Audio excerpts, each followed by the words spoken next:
बहुत साल पहले का बात है। सुंदरबन नाम का एक बहुत बड़ा हरा भरा जंगल था। उस जंगल में बहुत सारा जानवर अपने राजा के साथ मिलजुल कर रहते थे। उस जंगल का राजा था शेर खान। वो जंगलों के जानवरों की अच्छी तरह से देखभाल करते थे। शेर खान जानवरों की कोई भी मुसीबत में मदद करते थे। इस प्रकार उस जंगल में सभी जानवरों की दिन अच्छी तरह बीत रही थी। एक दिन एक भेड़िया उनके बीच रहने आया। उनको देख बंदर स्वागत करने लगा। अरे देखो देखो, हमारा जंगल कितना सुंदर और शांत है कि दूसरे जंगल के जानवर भी यहाँ रहने आए हैं। अरे कौन है वह जो हमारे बीच रहने आया है? वो देखो, वहाँ पेड़ के नीचे खड़ा है। और भेड़िया भाई, हमारे जंगल में तुम्हारा स्वागत है। इस जंगल में हम सब मिलजुल कर रहते हैं, तुम भी हमारे साथ रहो। बंदर की बात सुनकर भेड़िया थोड़ा आगे आता है, फिर कहता है, अरे आप लोगों का बहुत बहुत धन्यवाद जो आप लोगों ने हमें यहाँ रहने का मौका दिया। मैं हमेशा आप लोगों के साथ मिलजुल कर रहूंगा। भेड़िए के बारे में हाथी और हिरनी आपस में बात करने लगे। देखने में तो वह शांत ही लग रहे हैं, लेकिन क्या वह हमारे साथ मिलजुल कर रह पाएंगे? मुझे भी वह शांत ही लग रहा है, लेकिन फिर भी हमें इतना जल्दी उस पर विश्वास नहीं करना चाहिए था। वह आज ही हमारे जंगल आए हैं, हम इसके बारे में कुछ भी नहीं जानते। हमें इस पर नज़र रखना होगा, क्योंकि हमें अभी नहीं पता है कि उसके दिमाग में क्या चल रहा है। फिर हाथी और हिरनी अपने घर की तरफ चलने लगते हैं। भेड़िया भी उनके पीछे पीछे आने लगता है। भेड़िया को साथ में आते देख हाथी और हिरनी रुक जाता है। फिर भेड़िया हाथी से कहता है, अरे हाथी भाई, आप बहुत अच्छे हो और मददगार भी। अरे अरे, ऐसा नहीं है। हर जीव अपने कर्म से बड़े होते हैं। मैं तो बस अपना काम कर रहा हूँ। हाथी भैया, मैं घर जा रही हूँ, मेरे बच्चे घर में अकेले हैं। अच्छा फिर ठीक है, मुझे भी जाना पड़ेगा, बहुत देर हो गया। अरे हिरनी बहन, मुझे आपसे थोड़ा बात करना है। अच्छा ठीक है, जल्दी बताइए, क्या बात करना चाहते हैं? मुझे अपना घर भी जाना है। कुछ ज़्यादा नहीं, मुझे इस जंगल के राजा के बारे में जानना है। हमारे जंगल का राजा शेर खान है और वह बहुत अच्छा है। वो हम सबकी सुरक्षा करता है और सबकी मदद भी करता है। इस तरह बात करते करते भेड़िया हिरनी के घर तक पहुंच जाता है। हिरनी बहन, क्या आप यहीं पे रहते हैं? यही आपका घर है? हाँ हाँ, यही मेरा घर है। यही मैं अपने बच्चों के साथ रहती हूँ। आज से मैं आपका नया दोस्त हूँ। मुझसे कोई भी मदद चाहिए तो आप मुझे बुला लीजिएगा, ठीक है? अभी मैं चलता हूँ। यह कहकर भेड़िया वहाँ से चला जाता है। फिर हिरनी मन ही मन कहती है, कितना अच्छा है हमारा नया साथी, दिल का बहुत साफ लगता है। इस तरह कुछ दिन बीत जाने के बाद जंगल में एक एक करके जानवरों के बच्चे गायब होने लगते हैं। सभी बहुत चिंतित हो गए कि आखिर उन सब के बच्चे गायब कैसे हो रहे हैं। मुझे कुछ समझ में नहीं आ रही है कि आखिर हमारे बच्चे कैसे गुम हो रहे हैं, क्या कारण हो सकता है। मुझे बहुत डर भी लग रही है। हमारे बीच तो ऐसा कोई नहीं है जो अपने ही बच्चे को नुकसान पहुंचा सकता है। मुझे लगता है जंगल में कोई भूत और पिशाच का प्रकोप बढ़ गया है। यह तो बहुत गलत हो रहा है। हमारे साथ कौन ऐसा कर सकता है? आप लोगों को अगर मेरी कुछ मदद चाहिए तो मैं हमेशा आप लोगों के लिए तैयार हूँ। मुझे लगता है हम सबको मिलकर इस समस्या का समाधान ढूंढना चाहिए। फिर सब मिलकर राजा के पास जाते हैं और अपने बच्चों की गायब होने की शिकायत करने लगते हैं। अपनी प्रजा की ऐसी बातें सुनकर राजा शेर खान बहुत दुखी हो जाता है। हमारे जंगल में यह सब क्या चल रहा है? हमारे जंगल तो सबसे शांत था, लेकिन पता नहीं हमारे जंगल को किसी की नज़र लग गई है। खैर, आप लोग जाइए, मैं इस समस्या का कोई उपाय सोचता हूँ। फिर सभी जानवर अपने अपने घर वापस लौट आए और सब डर डर के रहने लगे। इधर हाथी हिरनी के घर पर जाकर इस समस्या का बात करने लगे। अब हम लोगों को ज़्यादा सतर्क रहना होगा। कब क्या हो जाए कुछ बोल नहीं सकते। हाँ, आप सही बोल रहे हैं हाथी भैया। जब तक वह पकड़ा नहीं जाता, हम लोग को सावधान रहना होगा। तभी खरगोश वहाँ पर भागते हुए आता है और कहता है, अरे कोई मेरे बच्चे को बचा लो, कहीं नहीं मिल रहा है मेरा बच्चा, कोई मदद करो मेरी, कोई मदद करो। अरे यह तुम क्या कह रहे हो? अभी तो सब ठीक ठाक चल रहा था, अभी क्या हो गया? हे भगवान, ये सब क्या हो रहा है? हाँ, मैं अपने बच्चों को घर में अकेला छोड़कर बाहर काम करने गई थी। जब मैं काम करके वापस आई तो मेरा बच्चा नहीं था। मैंने सारे जगह ढूंढ लिया लेकिन वह कहीं नहीं मिले। अब मैं क्या करूं, कहाँ जाऊं? हे भगवान, यह क्या जुल्म हो रहा है हमारे बच्चों के साथ। अब तो मुझे और भी ज़्यादा डर लगने लगा है। मुझे लगता है हमारे बीच कोई जासूस है जो हमारे पल पल की खबर हमारे दुश्मनों को बता रहा है। यह बात तो तुम बिल्कुल सही कर रही हो, मुझे भी इस बात पर शक हो रहा है। ठीक है, अभी मैं चलती हूँ, मुझे बहुत देर हो गई है, मेरे बच्चे घर पे अकेले हैं। इतना कहकर वह सब अपने अपने घर चले जाते हैं। अगले दिन हिरणी अपने बच्चों को घर में अकेला रखकर जंगल में जाती है खाना ढूंढने के लिए। खाना ढूंढते ढूंढते उसे बहुत देर हो जाती है। अरे बाप रे, खाना ढूंढने में बहुत देर हो गई। मेरे बच्चे घर पर अकेला है, मुझे अब जल्दी घर जाना है। मुझे नहीं पता कि मेरे बच्चे घर पर ठीक है या नहीं। भगवान, मेरे बच्चे को कोई नुकसान ना हो। इतना कहकर हिरणी भाग के अपने घर की ओर जाती है। जब वह अपने घर पहुंचते हैं तो देखते हैं कि बच्चा तो वहां पर है ही नहीं। फिर वह बाहर आकर रोने लगती है। हे भगवान, मेरे बच्चे नहीं है, अब मैं क्या करूं? आज मेरा भी बच्चा गायब हो गया। हिरणी का रोने का आवाज सुनकर खरगोश वहां पर आ जाता है। क्या हुआ है निबहन, तुम रो क्यों रही हो? आज मेरा भी बच्चा गायब हो गया है। मैं बाहर गया था खाना लाने, जब मैं वापस आकर अपने घर आया तो देखा कि वहाँ पे मेरा बच्चा नहीं है। अब मैं क्या करूँ? शोरगुल सुनकर हाथी भी वहां पर आ जाता है और सारी बात सुनने के बाद बोलता है, एक बार वह दरिंदा अगर मेरे हाथ आ जाए तो मैं उसे अपनी सूर में लपेट कर पटक पटक कर उसको चटनी बना दूंगा। बात करते करते उन लोगों को भेड़िया पर शक हो जाता है और वह सब मिलकर उसकी शिकायत राजा से करने जाते हैं। महाराज, मुझे तो पूरा शक है कि वह भेड़िया हमारे बच्चे को शिकार बना रहा है, लेकिन वह बहुत होशियार है, वह कोई भी सबूत नहीं छोड़ रहा। मुझे भी उसी पर शक है महाराज, क्योंकि उसके आने के बाद ही जंगल में ये सब चल रहा है। आप लोग सही बोल रहे हैं, लेकिन मैं राजा हूँ, मुझे तो सबूत चाहिए। मैं बिना सबूत का उसे कुछ भी नहीं कर सकता। आप लोग उसके खिलाफ सबूत लेकर आइए, फिर मैं उसको दंड दूंगा। महाराज शेर खान का बात सुनकर सभी जानवर बहुत उदास हो जाते हैं और वह सब वहां से वापस आने के बाद आपस में बातें करने लगते हैं। अगर उस भेड़िया के खिलाफ एक भी सबूत मिल जाए तो मैं खुद ही उसे मार के ख़त्म कर दूंगा, फिर राजा का कोई ज़रूरत ही क्या पड़ेगी।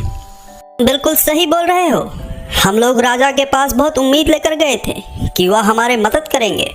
ऐसा राजा का क्या लाभ जो हमारी मदद नहीं कर सकते, हमारे बच्चों को हिफाजत नहीं कर सकते। देखो भाइयों, अभी यह वक्त राजा का बात करने का नहीं है। इस विषय में हम बाद में भी सोच सकते हैं। फिलहाल तो हमें उस राक्षस को पकड़ना है जो हमारे बच्चों को गायब कर रहा है। मुझे तो उसी भेड़िया पर ही पूरा शक है। वह अच्छा बनने का नाटक करके हमारे साथ यह सब कर रहा है। हमें कुछ ऐसी योजना बनाना चाहिए जिससे हम उस राक्षस को नंगे हाथ पकड़ सकें। हम सब अपनी अपनी योजनाएं बनाएंगे और जिसका योजना सबसे अच्छा हुआ हम उस पर काम करेंगे। चलो राजा के पास चलते हैं। योजना के अनुसार बंदर सारे जंगल में राजा के साथ बैठक की घोषणा करता है। फिर सारे जानवर राजा के पास चलने लगते हैं। इधर भेड़िया झाड़ में छुपकर सब कुछ देख रहा था। अच्छा, तो राजा के साथ आज सारे जंगल का बैठक है, तो सारे जानवर राजा के पास ही जाएंगे, यानी सबके बच्चे घर में अकेले रहेंगे। आज मुझे फिर से शिकार करने का अच्छा मौका मिला है। फिर भेड़िया अपना शिकार ढूंढने के लिए आगे बढ़ता है। यहाँ सभी मिलकर महाराज शेर खान को भेड़िया के खिलाफ सबूत दिखाते हैं और वह बोलते हैं कि महाराज, आज भेड़िया को नंगे हाथ पकड़ने का अच्छा मौका है। फिर महाराज शेर खान जानवरों की बात मानकर उस भेड़िया का पीछा करने लगता है।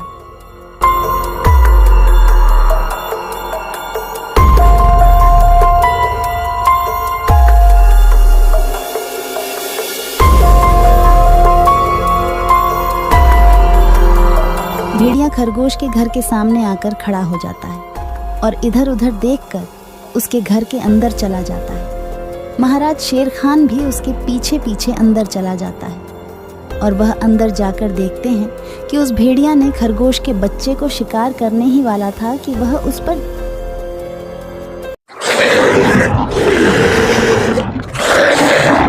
और उसे वहीं मार देते हैं। तो दोस्तों, ये कहानी से हमें यह सबक मिलती है कि हमें नए लोगों को मदद तो करनी चाहिए, लेकिन उस पे आंख बंद करके कभी भरोसा नहीं करनी चाहिए। दोस्तों, मेरे इस चैनल को ज़रूर सब्सक्राइब करें। आपका बहुत बहुत धन्यवाद। बहुत साल पहले की बात है। सुंदरबन के जंगल में शेर खान का शासन था। शेर खान दिल का बहुत अच्छा था। शेर खान हमेशा जंगल के जानवरों का ख्याल रखता था। एक सियार शेर खान का वफादार मंत्री था। वह जंगल में घूमता और सारे समाचार लाकर शेर खान को देता रहता था। एक दिन सियार शेर खान के पास आया और कहा, महाराज, जंगल के सभी जानवर कह रहे हैं आपके बाद इस सिंहासन पर कौन बैठेगा, इसीलिए ये सब कह रहे हैं कि आपकी शादी हो जानी चाहिए, क्योंकि आपका संतान ही आगे चलकर इस जंगल का राजा बनेगा।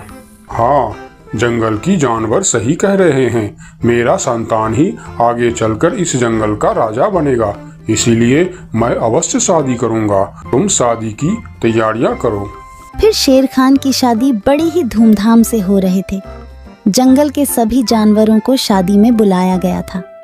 सिर्फ एक छोटे से चूहे को छोड़कर शादी में बहुत सारा खाने पीने का इंतजाम किया गया था। सभी जानवर पेट भर खाना खाया। इधर चूहा को निमंत्रण ना मिलने के कारण वह बहुत गुस्से में था। ये शेर तो बड़ा ही घमंडी निकला।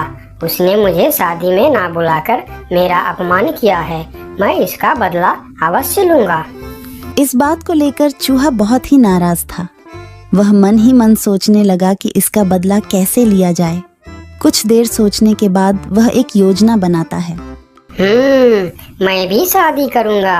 हाँ, मैं भी शादी करूंगा। बड़ी धूमधाम से शादी करूंगा और शादी में उस शेर को छोड़ के सभी को आमंत्रित करूंगा। हाँ, यही ठीक रहेगा। फिर चूहे ने शादी करने का फैसला कर लिया और वह अपने लिए एक दुल्हन ढूंढने निकल पड़ा। थोड़ी दूर जाने के बाद उसे एक दुल्हन दिखाई पड़ा। फिर चूहे ने उसके पास जाकर कहा, शादी तो मैं कर लूं, लेकिन इसके साथ से तो मैं बिल्कुल नहीं शादी करूंगा। मेरी दुल्हन तो उस घमंडी शेर के दुल्हन से भी सुंदर और शक्तिशाली होनी चाहिए। फिर चूहा आगे जाकर एक पेड़ के नीचे रुक गया। दुल्हन की खोज को लेकर चूहा चिंतित हो गया। वह सोच रहा था कि भला इतनी सुंदर और शक्तिशाली दुल्हन उसे कहाँ मिलेगा। यह सोचते सोचते वह चल ही रहा था कि उसकी नजर आसमान की तरफ गई। उसने देखा कि सूर्य भगवान आसमान में चमक रहे हैं। तभी उसके दिमाग के बत्ती जली। अरे वाह, सूर्य भगवान तो सबसे शक्तिशाली है। कितना तेज है उनका। यही ठीक रहेगा। उनकी बेटी सुंदर भी होगी और शक्तिशाली भी। फिर चूहा एक पेड़ के नीचे ध्यान लगाते हुए बैठ गया और सूर्य भगवान को तपस्या करने लगा। ओम सूर्याय नमः, ओम सूर्याय नमः, ओम सूर्याय नमः। इधर चूहे को तपस्या करते हुए देखकर सूर्य भगवान बहुत आश्चर्य हुए कि यह नन्हा सा चूहा उनकी तपस्या क्यों कर रहा है। फिर सूरज भगवान चूहे के सामने प्रकट हुए। बोलो नन्हे से चूहे, तुम मेरे तपस्या क्यों कर रहे हो? क्या चाहिए तुमको? तुम जो मांगोगे मैं तुम्हें वह सब दूंगा। हे भगवान, आप आगे। मुझे तो अपनी आंखों पर यकीन नहीं हो रहा है कि एक नन्हा सा चूहे की बात सुनकर आप मेरे पास आ गए। हाँ, मैं सचमुच तुम्हारे पास आया हूँ। बोलो तुम्हें क्या चाहिए? भगवान, मैं शादी करना चाहता हूँ। अरे वाह, यह तो बहुत ही अच्छी बात है। इसमें मैं तुम्हारा क्या मदद कर सकता हूँ? मैंने यह प्रण किया है भगवान कि जो दुनिया में सबसे ज्यादा शक्तिशाली होगा मैं उसके बेटी से ही शादी करूंगा, और आप इस दुनिया में सबसे शक्तिशाली हो, इसीलिए मैं आपकी बेटी से शादी करना चाहता हूँ। चूहे की बात सुनकर सूर्य भगवान सोच में पड़ जाते हैं कि मैं इस छोटी सी चूहे के साथ अपनी बेटी का शादी कैसे कर सकता हूँ, और फिर उन्होंने मन ही मन सोचने लगे, यह चूहा तो बिल्कुल पागल लग रहा है। इससे भला मैं अपनी बेटी की शादी कैसे करवा सकता हूँ? कुछ भी करके मुझे इससे छुटकारा पाना ही होगा, मगर कैसे? मुझे जल्दी कुछ करना पड़ेगा। तभी उनके मन में एक ख्याल आया और उन्होंने चूहे से कहा, अरे यह तो बहुत ही अच्छी बात है कि तुम मेरी बेटी से शादी करना चाहते हो। मुझे अपनी बेटी के लिए तुमसे अच्छा वर और कहाँ मिलेगा? सूर्य भगवान का बात सुनकर चूहा मन ही मन बहुत खुश हो गया और उसके मन में लड्डू फूटने लगे। तभी सूर्य भगवान बोलते हैं, लेकिन एक समस्या है, मैं दुनिया का सबसे शक्तिशाली नहीं हूँ, और तुमने प्रण किया है कि जो दुनिया में सबसे ज्यादा शक्तिशाली होगा तुम उसी के बेटी से शादी करोगे। अगर तुमने मेरी बेटी से शादी की तो तुम्हारा प्रण टूट जाएगा। हे भगवान, ये आप क्या बोल रहे हो? आपसे भी शक्तिशाली? आपसे शक्तिशाली भला इस दुनिया में और कौन हो सकता है? मुझसे शक्तिशाली तो वह बादल है जो अपने परछाई से मुझे भी ढक देता है। यह सुनकर चूहा आसमान की तरफ बादल को देखने लगा और बोला, अगर बादल आपसे भी ज्यादा शक्तिशाली है तो मैं फिर उसकी बेटी से ही शादी करूंगी। आप उसे नीचे बुलाइए। फिर सूर्य भगवान ने बादल को नीचे बुलाया और बादल उनकी बात मानकर धीरे धीरे नीचे आया। बादल जी, मैं आपकी बेटी से शादी करना चाहता हूँ क्योंकि आप दुनिया के सबसे शक्तिशाली हो। मैं अपने आप को बहुत बड़ा भाग्यमानी समझूंगा अगर आपकी विवाह मेरी बेटी से हुई, लेकिन मैं दुनिया का सबसे शक्तिशाली नहीं हूँ। मुझसे शक्तिशाली तो हवा है जो हमें भी उड़ाकर दूर चला जाता है। अच्छा, तो यह बात है। ठीक है, फिर मैं हवा की बेटी से ही शादी करना चाहता हूँ। आप हवा को बुलाइए। फिर बादल ने हवा को बुलाया और हवा धीरे धीरे करके नीचे आया। फिर चूहा ने अपनी विवाह का प्रस्ताव हवा को बताया। फिर हवा मुस्कुराते हुए बोली, मुझे बहुत अच्छा लगेगा अगर मेरी बेटी की विवाह आपके साथ होता है, लेकिन मैं दुनिया का सबसे शक्तिशाली नहीं हूँ। मुझसे शक्तिशाली तो पर्वत है जो हमारे हवा के झोंकों को भी रोक देता है। आप उनकी बेटी से ही शादी कीजिए। फिर पर्वत को भी बुलाया जाता है और चूहे ने पर्वत के सामने भी अपना प्रस्ताव रखता है। पर्वत जी, आप दुनिया का सबसे शक्तिशाली है और मैं आपकी बेटी से शादी करना चाहता हूँ। क्या आपको कोई ऐतराज है? मुझे भला क्या ऐतराज हो सकता है? आप मेरी बेटी से विवाह करना चाहते हैं, यह बहुत ही अच्छी बात है, लेकिन मैं भी दुनिया का सबसे शक्तिशाली नहीं हूँ। ये आप क्या कह रहे हैं? मैं यकीन नहीं कर सकता कि आपसे शक्तिशाली भी दुनिया में और कोई होगा। हाँ है, मेरे शिखर पर एक मोटा सा चूहा रहता है। वह मुझे रोज कुतर कुतर के वहाँ एक बड़ा सा सुरंग बना लिया है और उसमें अपने बच्चों और परिवार के साथ रहता है।